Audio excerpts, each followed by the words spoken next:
ya kita jaga, kita amalin. Bahwa indallahi syarifun, maka bermula ya di sisi Allah itu mulia.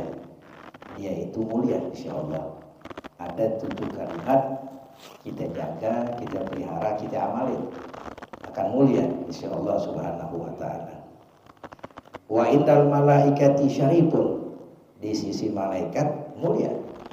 Ya, jadi di sisi malaikat mulia, di sisi Allah mulia. Kalau kita jaga, kita istiqomah, dawamin, ya, ngamalin ini 7 kalimat. Wa ghafarallahu lahu dzunubahu wa in kanat misla zabadil bahri. Dan Allah akan ampunkan baginya dosa-dosanya meskipun dosa-dosanya itu seperti busa di lautan, buih di lautan. Ya, lautan sangat luas. Dunia 2/3 lautan. Nah, busanya itu buihnya banyak dosa. Dosa-dosa kita banyak banget. Ya, tapi kalau kita amalin ini 7 kalimat, kita dawamin, istiqomahin, maka Allah ampunin dosa-dosanya meskipun dosa-dosanya ya seperti buih di lautan. Wa yajidu halawata ta'ati, dan ia akan mendapatkan manisnya taat, ya, manisnya beribadat. Bukan hanya diampunkan saja Allah Ta'ala dosanya, tapi merasakan manisnya dalam taat kepada Allah Ta'ala. Kalau orang sudah mendapatkan manisnya kepada Allah Ta'ala, ibadat terasa nikmat, pengen ibadat, ibadat, ya. Wa takunu hayatuhu wa mamatu khairan, dan hidupnya matinya khairan, lebih baik lahu baginya. Mau hidup baik, mau mati baik. Kalau 7 kalimat ini dia jaga, diamalkan, di sisi Allah dia mulia, sisi malaikat dia mulia, dosa-dosanya meskipun seperti buih di lautan Allah ampunkan, dan dia akan mendapatkan manisnya ibadat, manisnya taat. Hidupnya baik, matinya baik. Awaluha, pertama, ayyakula indabtida'i kulli syai'in bismillah, mengucapkan ketika memulai tiap-tiap sesuatu dengan bismillah. Ini kan hal yang kita bisa semua, cuma terkadang kita lupa. Bismillah, ya. Kullu amrin dzibalin la yubda'u bi bismillah fa huwa aqta. Tiap sesuatu, ya, yang tidak dimulai dengan bismillah putus, kurang keberkahan. Apapun kita lakukan, ya, yang ada manfaatnya, artinya sesuatu yang bukan haram, ya, dengan kalimat bismillah, ya, mau ambil apa aja bismillah, tuh yang bagus-bagus. Ada di dalam kitab Muqaddaratul, seorang istri setiap dia lakukan diucapkan bismillah, ya, masak, ya, diambil pisau bismillah, diambil panci bismillah, apa aja tuh, diambil sisir bismillah, selalu bismillah, bismillah. Suaminya orang fasik. Lalu satu ketika suaminya membuat istrinya malu di hadapannya, ya, dia menitipkan sebuah dompet kepada istrinya, ya, lalu diberikan ke istrinya itu, maka istrinya mengambil dengan ucapan bismillahirrahmanirrahim, ya. Lantas dompet itu mau dimasukkan ke dalam laci, istrinya membuka laci, bismillah, baca bismillah lagi, taruh lagi dompetnya, bismillah, ya, begitu, ya. Lantas istrinya yang kagak ada, itu dompet kan suaminya lihat dimasukin ke laci, diambil tanpa sepengetahuan istrinya, diambil tuh dompet, dibuang ke dalam sumur sama suaminya. Ia ingin mempermalukan istrinya bahwa istrinya nggak amanat, khianat. Ketika suaminya minta kepada istrinya, ya, Bu, dompet saya bawa mari. Dalam hatinya, lo ambil dah, udah gue buang, kagak ada tuh dompet. Nah, si istri kan nggak tahu dia. Lalu dia buka itu laci dengan ucapan Bismillahirrahmanirrahim. Saat itu Allah perintahkan malaikat mengambil dompet yang ada dalam sumur, letakkan di dalam laci lagi. Begitu dibuka kan ada dompetnya. Ya. Allah Maha Kuasa. Perintah malaikat taruh lagi tempat semula. Ya, begitu dia ambil Bismillah, diserahkan kepada suaminya melongo. Nah, melongo suaminya. Lah, kan yang tahu dia. Istri nggak tahu. Bahasa Betawi, udah buang ke dalam sumur. Bisa balik lagi ke situ. Barulah dengan kesolehan istrinya dan selalu mendawamkan Bismillah, tobat. Ya, suami jadi tobat, buang dompet buang ke laut, ke sumur, tiba-tiba balik lagi ke situ.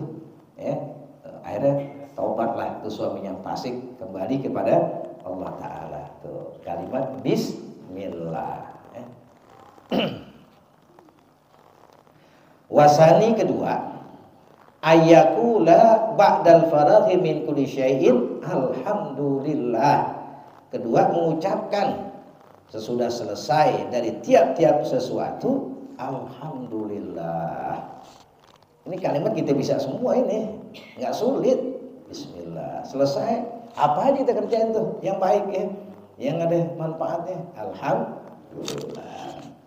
Selesai kerjaan kita alhamdulillah.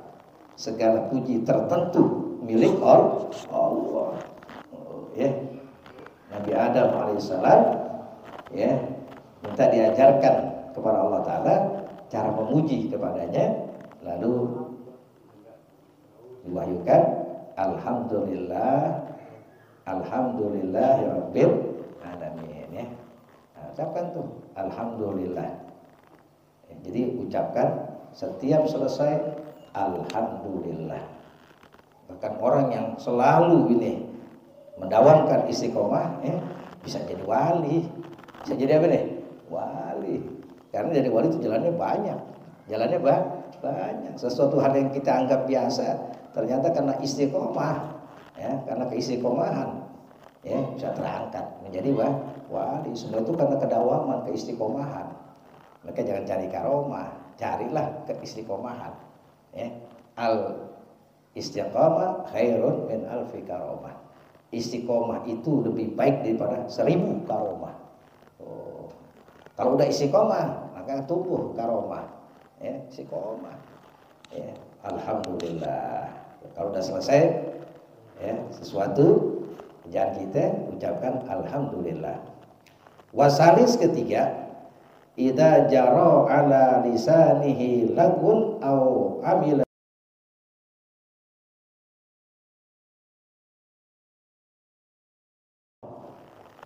Tiga, apabila berjalan di atas lisannya lagun sia-sia, omongan gak ada manfaatnya, omongannya sia-sia.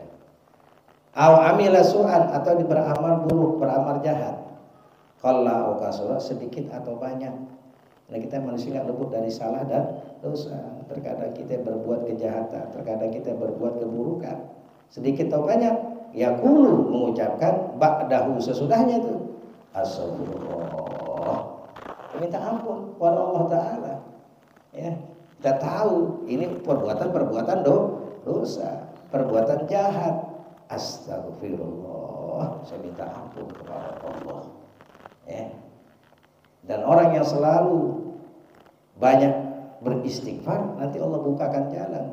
Ya, man lazimal istighfar ja'alallahu min kulli dhikin makhraja min kulli hammin faraja. Siapa yang melazimkan membaca meminta ampun kepada Allah, beristighfar, maka Allah berikan jalan keluar dari kesempitan, dikasih kemudahan. Tuh, bingung, pusing, berikan jalan keluar kepada Allah. Ya, manusia kita itu ada aja sulit, pusing, tapi diberikan oleh Allah Ta'ala jalan keluarnya. Astagfirullah. Astagfirullah. Ada seseorang yang dia selalu beristighfar. Ngapain aja istighfar, dagang sambil istighfar, goreng istighfar, apa aja, ya. Nah, dia dalam hatinya pengen bertemu dengan seorang imam, kalau saya nggak salah Imam Abu Hanifah, ya, Imam Ahmad bin Hanbal, Imam Hanifah, pengen ketemu, gitu. Selalu istighfar aja, ya, istighfar aja. Nah, entah mengapa ini Imam Abu Hanifah atau Imam Ahmad bin Hanbal tiba-tiba terdorong hatinya pergi ke tempat tersebut, ya, masalah ke Baghdad atau kemana, ya, pergi. Nah, akhirnya beristirahat di masjid. Nah, tidur di masjid rebahan dah, diusir sama mertua. Jangan sini, ini nggak tahu seorang imam besar, ya nggak tahu ya. Nah, jangan di sini gitu. Akhirnya depan ada warung toko, ya, toko roti lah gitu. Nah, akhirnya disuruh mampir ke rumahnya dan di sini aja, ya. Akhirnya dikasih roti, dikasih minum. Dia selalu beristighfar. Astagfirullahaladzim. Nah, ini imam salut atas apa ini ucapan itu. Penjual selalu beristighfar aja. Lalu ditanya, kau baca apa ya? Saya beristighfar, saya selalu beristighfar. Setiap permohonan saya Allah kabulkan. Cuma satu yang belum nih katanya. Begitu, satu yang belum. Apa itu? Saya pengen ketemu dengan Imam Ahmad bin Hanbal, Imam Abu Hanifah. Kaget dia. Ya Allah. Ternyata Allah gerakkan ke situ buat apa ini? Buat pengen ketemunya itu pedagang, ya, dengan Imam Hanifah. Allah kabulin. Ternyata dia ke situ memang itu pedagang. Seseorang itu pengen banget ketemu dengan seorang imam. Dia lazimkan istighfar. Man lazimal istighfar, ya Allah ja'alallahu min kulli dzikrin makhraja min kulli hammin faraja. Dikasih jalan keluar. Ya. Dosa yang besar apapun selain syirik kepada Allah Ta'ala, bila dia bertobat kepada Allah Ta'ala, Allah ampunin, ya. Jikalau dosa itu memenuhi langit, ya, saking banyak besarnya itu dosa, dia tobat kepada Allah, minta ampun kepada Allah, Allah ampunin, ya. Allah Maha Pengampun, ya, Allah Maha Pengampun. Ada seorang datang kepada Nabi kita Muhammad, ya, lalu orang itu berkata, ya Rasulullah, saya melakukan dosa besar.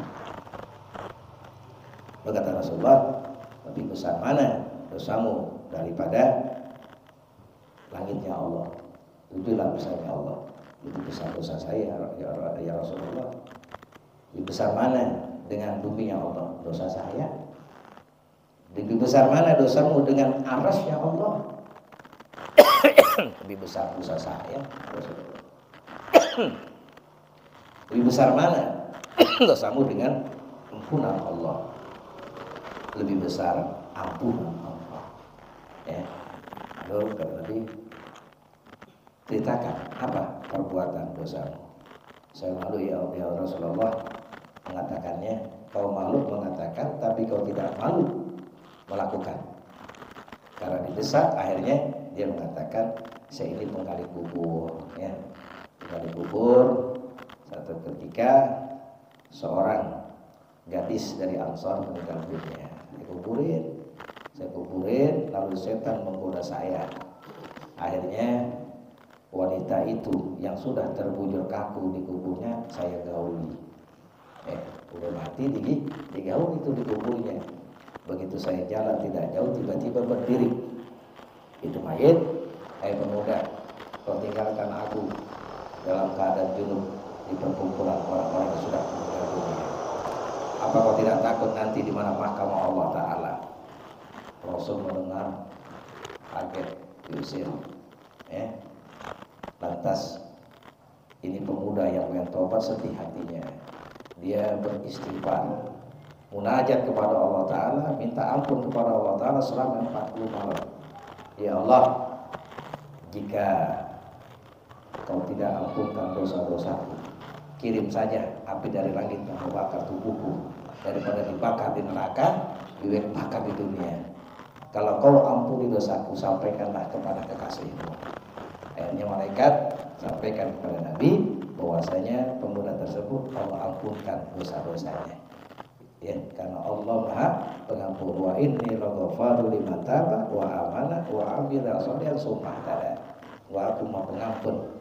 Ya, liman taba bagi orang bertobat, wa amana beriman, wa amila dan beramal soleh, kemudian mengikuti petunjuk Allah Ta'ala. Jadi setiap kita melakukan, berbuat misalkan keburukan, kejahatan, ucapkan astagfirullah. Omongan yang enggak ada manfaatnya, ucapkan astagfirullah. Warabi keempat, iza aroda ayyakula, dan apabila engkau ingin melakukan, ya, af'al, aku melakukan, akan aku kerjakan, goda besok, kata fayaqulu ala asari insyaallah, ucapkan insyaallah, ya. Besok datangnya ke rumah insyaallah. Nah, beda. Kalau besok kita ucapkan insyaallah, jika Allah menghendaki. Wal khamis kelima, idza staqbalahu makruhun, apabila ya menghadap padanya perbuatan yang dibenci, dia nggak suka, yaqul, diucapkan la haula wala quwata illa billahil aliyyil azim. Tiada daya dan tiada kekuatan kecuali pertolongan Allah yang Maha Tinggi lagi Maha Besar. Tiada daya melaksanakan ketaatan, ya, tiada kekuatan meninggalkan maksiat kecuali dengan pertolongan Allah yang Maha Tinggi lagi Maha Agung. Semua itu karena Allah, ya. Kita bisa sholat, ya, itu pertolongan Allah, bi'aunillah. Kita bisa meninggalkan maksiat, bi'aunillah, bukan bisanya kita. Karena apa? Pertolongan Allah Subhanahu wa Ta'ala. La haula wala quwwata illa billahil aliyyil azim. Nah, ini juga ada keterangan siapa orang yang membacanya, melazimkan, ya, man qara'a la ilaha illallah, ya, kulla yaumin mi'ata marrah. Siapa orang yang membaca la haula wala quwwata illa billahil aliyyil azim sebanyak 100 kali, ya, 100 kali, lam yusibhu fakrun abadan, tidak akan menimpa kepadanya kepakiran selama-lamanya. Ini diajarkan yang penting kan istiqomah tiap hari 100, la haula wala quwwata illa billahil aliyyil azim, la haula wala quwwata illa billahil, nggak akan ditimpa kepakiran abadan selamanya. Ya, ini termasuk ghirasul jannah, tanaman surga. Perbanyaklah tanaman surga. Apa tanaman surga? Kalimat la haula wala quwwata illa billahil aliyyil azim. Ya, ini semua kita udah hafal semua, bisa semua udah. Cuman kadang kita apa nih? Ya, kita malas ngerjainnya, kita lupa ngerjainnya. Ya, tiap hari 100 tuh. Ya, pokoknya sehari aja. La haula wala quwwata illa billahil aliyyil azim. Iya, man qara'a, ya, la haula wala quwwata illa billahil azim kulla yaumin mi'ata marrah la yusibu faqrun abadan. Siapa yang membaca, ya, la haula wala quwwata illa billahil azim sebanyak 100 kali itu tiap hari, tidak akan menimpa kepadanya kepakiran selama-lamanya. Enak gak itu? Iya. Kata saya punya guru Kiai Bunyamin, ya, umat Islam harus jangan pada susah katanya. Kenapa? Ya, Rasul udah ajarin semuanya. Pengen hidup gampang, kagak fakir. Ya, kita aja nggak dawamin, nggak istiqomahin, nggak istiqomah. Nabi udah ajarin, pengen rezeki gampang. Ya, banyak tuh. Di antaranya ini kalimat la haula wala quwwata illa billahil aliyyil azim.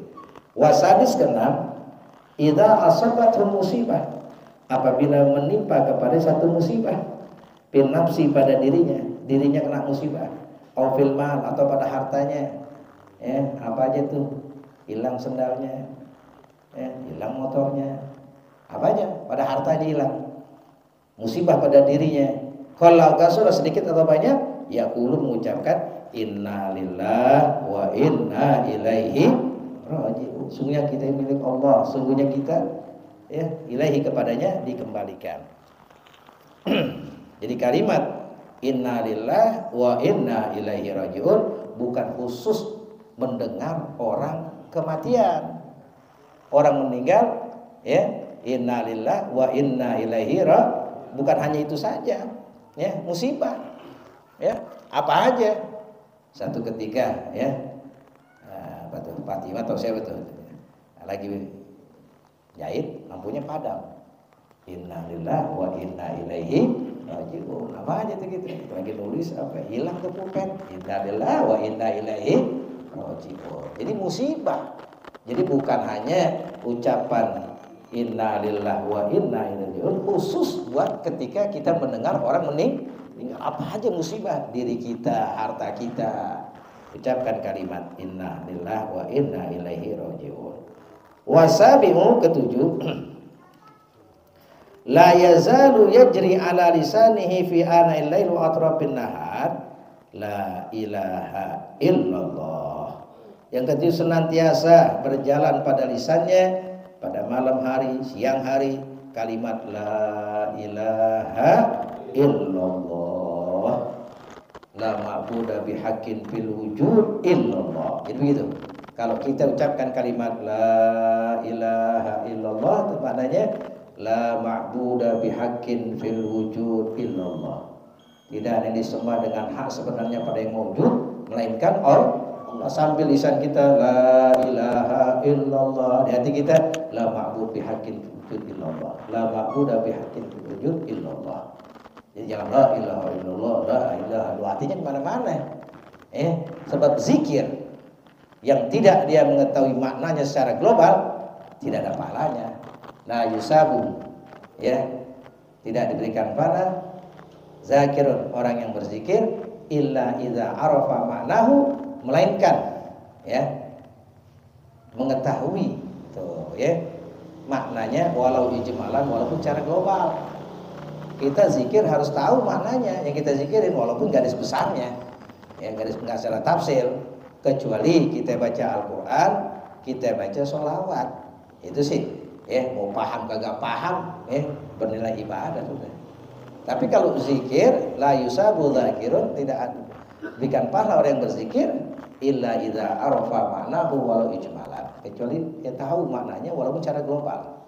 Ya, jadi kalau kita zikir la ilaha illallah, la ma'budu bihaqqin, tidak disembah dengan hak, ya, la ma'budu bihaqqin fil wujud, tidak berhak sembah pada yang wujud melainkan Allah Ta'ala. Ya. Jadi kalau kita zikir begitu, jangan la ilaha illallah, tapi kita hati kita kemana-mana, cuma lisan doang, harus ada hati kita. Dalam hati kita la ma'budu bihaqqin fil wujud illallah. Ya. Warwa Anas bin Malik radhiyallahu taala anhu, meriwayatkan Anas bin Malik radhiyallahu taala anhu dari Nabi sallallahu, dari Nabi sallallahu anhu qala, bahwasanya beliau bersabda, la ilaha illallah sabanul jannah, kalimat la ilaha illallah buahnya surga. Wa bi khabarin akhar, pada hadis yang lain, miftahul jannah, kuncinya surga. La ilaha illallah kuncinya surga. Wa yuqalu, dikatakan la ilaha illallah miftahul jannah, kalimat la ilaha illallah kuncinya surga.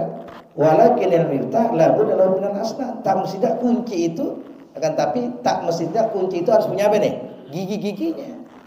Ya kalau kunci polos kayak begini nggak bisa buka, ada gigi-giginya. Nah, ya. Akan tapi kunci itu tak mesti tidak minal asnan, ada giginya. Hatta yaftahul bab, sehingga yaftahul bab, ya buka pintu, terbuka tuh pintu. Ya bisa dibuka karena ada giginya. Kalau polos doang masukin nggak nyantel, mesti ada giginya. Apa tuh giginya? Wa min asnanihi, dan dari gigi-giginya kunci, lisanun dzakirun tahirun minadh dzunubi wal ghibati, lisan yang berzikir, suci daripada dosa-dosa dan ghibah. Tuh giginya, giginya kunci apa? Zikir, lisannya selalu berzikir, hatinya itu tahirun minadz dzunub, suci dari dosa-dosa dan ghibah. Wa qalbun khasyi'un tahirun minal hasad, hati yang khusyuk, yang suci daripada dengki, wal khianat, dan khianat, enggak ada sifat hasud dalam dirinya, enggak ada khianat pada dirinya. Tuh kuncinya. Wa batnun tahirun minal haram. Perut yang suci dari harta yang haram, wa syubhat dan syubhat. Makanannya halal, ya, jangankan yang haram, syubhat aja kagak. Itu kuncinya giginya itu, giginya kunci adalah perut yang suci dari harta yang haram dan syubhat. Wa jawarihuhu masghulatun bil khidmah. Anggotanya itu sibuk dengan berkhidmat. Tahiratun minal ma'asi, suci daripada maksiat-maksiat. Tuh. Yang namanya la ilaha illallah miftahul jannah. Kalimat la ilaha illallah kuncinya surga. Artinya apa? Orang ucapkan kalimat la ilaha illallah, lisannya berzikir, hatinya khusyuk, suci daripada hasud, daripada khianat, perutnya, makanannya daripada yang halal, ya, suci dari yang haram dan syubhat. Nah, kalau udah begitu terbuka baru, karena ada giginya, tuh kunci. Kalau dari giginya baru terbuka, ya. Jadi kunci, ya, itu punya gigi, ya. Kunci surga. Nah, giginya apa itu kunci? Zikir, ya. Lisan berzikir, suci dari dosa dan ghibah, hati yang khusyuk, suci dari hasud dan khianat, perut yang suci dari haram dan syubhat, dan anggota sibuk berkhidmat, ya, suci daripada perbuatan maksiat. Wallahu a'lam. Bismillahirrahmanirrahim. Alhamdulillahirabbil alamin hamdan yuwaffi ni'amahu wa yukafi mazidah. Ya rabbana lakal hamdu kama yanbaghi li jalali wajhikal karim wa 'azimi sultanik. Allahumma shalli ala sayyidina Muhammad wa ala ali sayyidina Muhammad. Allahumma arzuqna fahma nabiyyin bi rahmatika ya arhamar rahimin. Wassallallahu ala Muhammadin wa ala alihi wasallam.